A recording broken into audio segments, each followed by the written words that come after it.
guys! Here again for another mini vlog. Nung bisperas nga ng Pasko ay bumiyahe kami mula Binangonan hanggang dito sa Quezon City. Nagpahatid na nga lang kami dito sa asawa ng tita ko since magbibiyahe na rin siya ng taxi. Kasama ko nga rin yung ate ni Daddy Eco at kasama yung mga anak nito at sa papa nila kami ngayon magpapasko. Yung asawa nga ni Ate Ros at si Daddy Eco is nagmotor na lang. Mabilis nga lang yung biyahe namin at nakarating din kami agad. Almost 1 hour din yung biyahe namin. Pagkadating nga namin ay nagpahinga lang muna kami dito sa sala at inaantay ko si Daddy Eco dahil nga magpapasama ako sa palengke. Dahil nga bibilan ko ng sandals si Quincy tsaka damit dahil nga hindi pa ako nakapagtay-tay tiyangge at pinabantayan ko nga muna sa ate niya si Quincy at sasaglit lang naman kami. At nung nakarating nga ako sa palengke at nakita ko tong Crocs na maliit, bala ko nga sana is kulay puti kaso walang kulay puting Crocs na ganito. Kaya itong pink na lang yung binili ko. At nakita ko nga tong pambatang bag na Barbie. Kaya binili ko na rin para kay Quincy kasi talagang sure ako na babagay sa kanya to. Napaka-pretty. At napadaan nga ako dito sa bilihan ng sandals kaya binili ko na rin to at lagi ko itong nakikita sa TikTok. Pero hindi ko mabili-bili. Diyos me.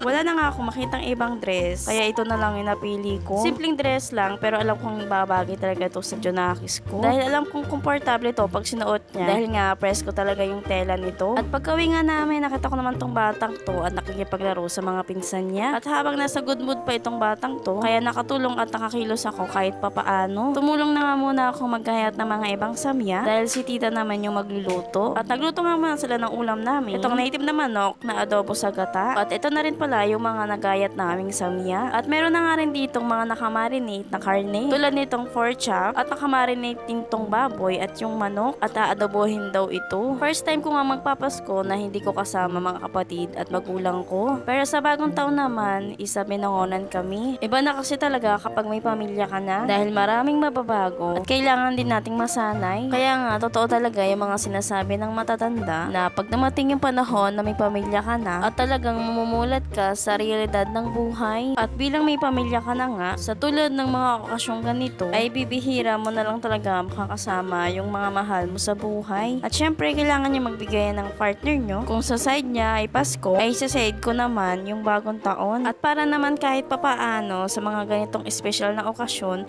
is nakakasama pa natin yung mga mahal natin sa buhay. At mabalik nga ako, ito nga pala yung iilan naming handa. Syempre, meron ditong pork chop, adobong manok, spaghetti, meron ding pansit, at meron din pala ditong lechon pata pero prito lang yan, at adobong baboy na rin, at syempre hindi mawawala yung dessert. At ang ginawa nga pala nilang dessert is yung buko salad na may mango. Hindi ko na nga nabidyuhan dahil nasa ref na at tinamad na nga akong bidyuhan. Char!